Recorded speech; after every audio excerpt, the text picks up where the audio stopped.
안녕하세요. 은빛신의학교 학생 여러분, 김재관 목사입니다. 노년의 희망 세 번째, 오늘은 비텐베르크 루터에 대해서 함께 사진을 통해서 살펴보도록 하겠습니다. 비텐베르크는 공식적으로 루터의 도시라고 불릴 만큼 종교개혁의 정신을 쫓는 사람이라면 반드시 찾아오는 중요한 곳입니다. 서점 한쪽에 루터의 얼굴이 새겨진 책들로만 전시된 공간이 있거나 또 루터 기념품을 전문으로 파는 가게도 있으며 길에서 흔하게 루터를 만나볼 수 있는 곳입니다.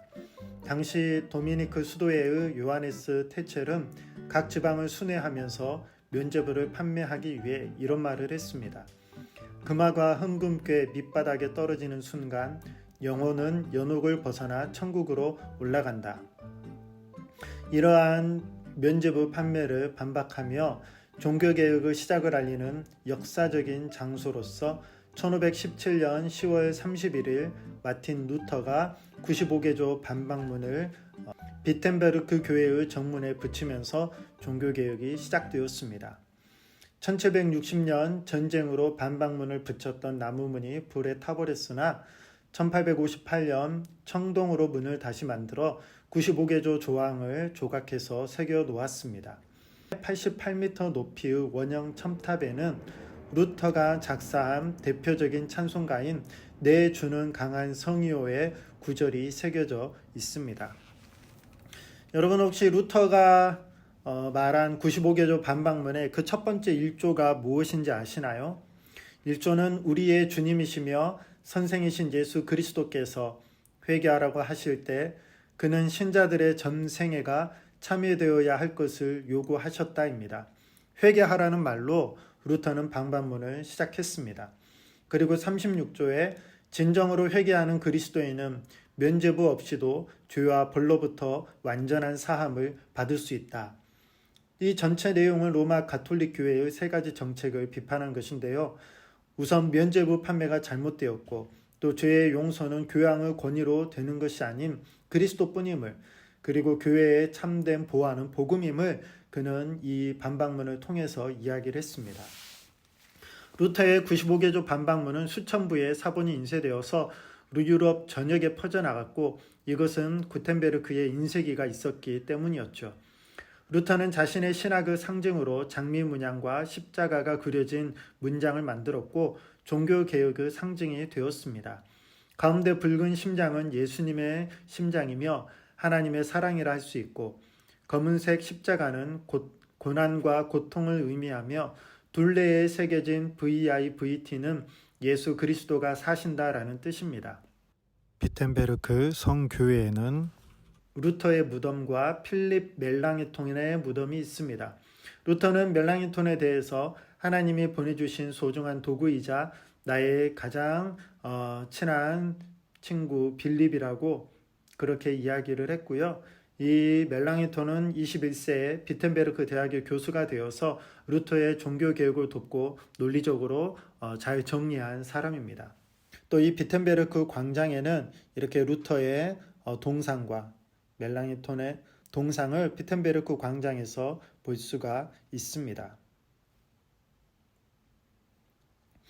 여기 보이는 이곳은 루터 하우스인데요.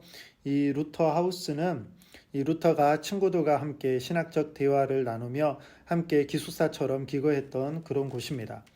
루터는 1525년 6월 13일 16살 연하의 전직 수녀인 카타리나와 결혼을 했고요. 이 루터의 부인인 카타리나 폰 보라 동상을 이곳에서 볼 수 있습니다.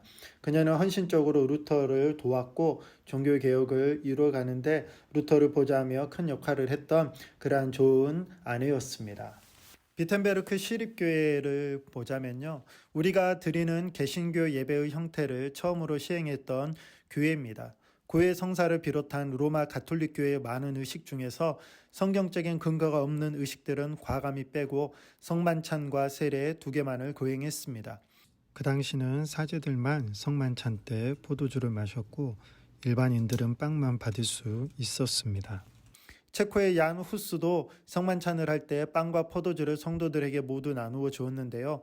루터도 이 교회에서 처음으로 빵과 포도주를 모두에게 나누어 주었습니다. 로마 가톨릭 교회의 미사는 의식이 중심이 되었지만 루터에게는 십자가에 달리신 예수님을 선포하는 말씀이 예배의 중심이 되었습니다. 말씀의 권위를 세우기 위해서 사제들만 아는 라틴어를 사용하는 것이 아니라 성도들이 아는 독일어로 예배를 드렸고요. 모국어인 독일어로 설교했기 때문에 모든 사람들이 설교 내용을 이해할 수 있었고 함께 찬양을 부르고 기도를 드릴 수 있게 되었습니다. 루터에게 교회는 구원받은 모든 성도들이 함께 모여서 하나님께 거룩한 영적 제사를 드려야 하는 예배 공동체였습니다. 이 루카스 크라나흐라는 화가가 1547년에 완성한 이 제단 그림 위에는 이미 놓은 기초이심 예수 그리스도 밖에 또 다른 기초를 놓을 수 없습니다라는 말씀이 새겨져 있고 그 아래에는 4가지 장면, 성만찬과 세례식과 속죄의식과 말씀 선포가 그려져 있습니다. 이 그림을 자세히 보면 이 가운데에 누가 있죠? 예수님, 십자가에 못 박이신 예수님이 있고 그 오른쪽에 루터는 십자가에 못 박이신 예수님을 가리키고 있고 사람들은 사제를 보고 있는 것이 아니라 바로 예수님을 보고 있습니다. 그리고 이 사람들의 모습을 보면 이 예배드리는 여성과 아이들의 모습 또한 볼 수가 있습니다. 모든 사람들이 예배의 자리 가운데 나와 우리의 죄를 용서해 주시고 복음을 주신 예수 그리스도를 바라보는 그러한 모습이 그려져 있는 것을 볼 수가 있습니다.